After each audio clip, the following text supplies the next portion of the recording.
Halo semuanya, kembali lagi di channel Halo Edukasi. Dalam mempelajari kimia tentu tidak hanya mempelajari tentang suatu unsur saja, namun juga cara mencampurkan atau bahkan memisahkan unsur-unsur tertentu. Cara memisahkan campuran atau larutan dalam kimia dapat dilakukan dengan berbagai cara, di antaranya dengan filtrasi, kromatografi, destilasi, sentrifugasi, dan sublimasi. Pada pembahasan kali ini akan dijelaskan lebih lanjut mengenai salah satu proses pemisahan campuran, yaitu destilasi. Destilasi atau penyulingan merupakan salah satu cara memisahkan campuran atau larutan kimia berdasarkan kecepatan menguapnya bahan. Destilasi juga dapat diartikan sebagai metode pemurnian atau pemisahan dari cairan yang mudah menguap. Fungsi dari destilasi yakni memisahkan larutan ke dalam sebagian komponen dan juga memurnikan cairan dengan membandingkan kecepatan penguapan suatu larutan. Pada dasarnya destilasi dilakukan dengan perbandingan titik didih komponen zat yang akan dipisahkan nantinya. Destilasi terbagi menjadi 4 jenis, yaitu destilasi menggunakan uap. Destilasi ini menggunakan panas sebagai sumber energi dalam proses destilasinya, yaitu dengan cara uap akan kontak langsung di dalam sistem destilasi. Umumnya proses ini dilakukan dengan melakukan penambahan komponen inert misal karbon dioksida, nitrogen dan lain sebagainya. Pada destilasi uap digunakan campuran dengan senyawa yang mempunyai titik didih mencapai 200 derajat Celcius bahkan lebih. Sehingga nantinya terjadi penguapan untuk senyawa-senyawa yang memiliki suhu mendekati 100 derajat Celcius dalam tekanan atmosfer menggunakan uap atau air mendidih. Destilasi uap dapat digunakan pada campuran yang tidak larut dalam air pada semua temperatur, namun masih dapat didestilasi dengan air.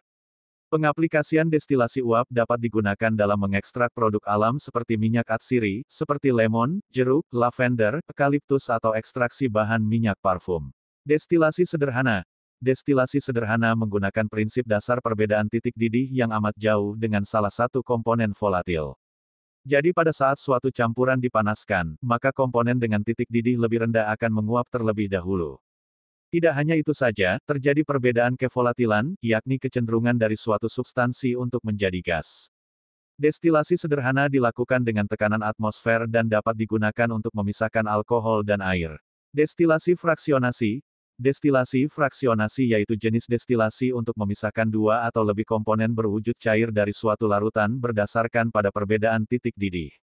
Selain itu, destilasi ini digunakan pada campuran yang memiliki perbedaan titik didih kurang dari 20 derajat Celcius serta bekerja pada tekanan atmosfer atau tekanan rendah. Destilasi fraksionasi banyak digunakan pada industri minyak mentah untuk memisahkan komponen-komponen yang terdapat pada minyak bumi.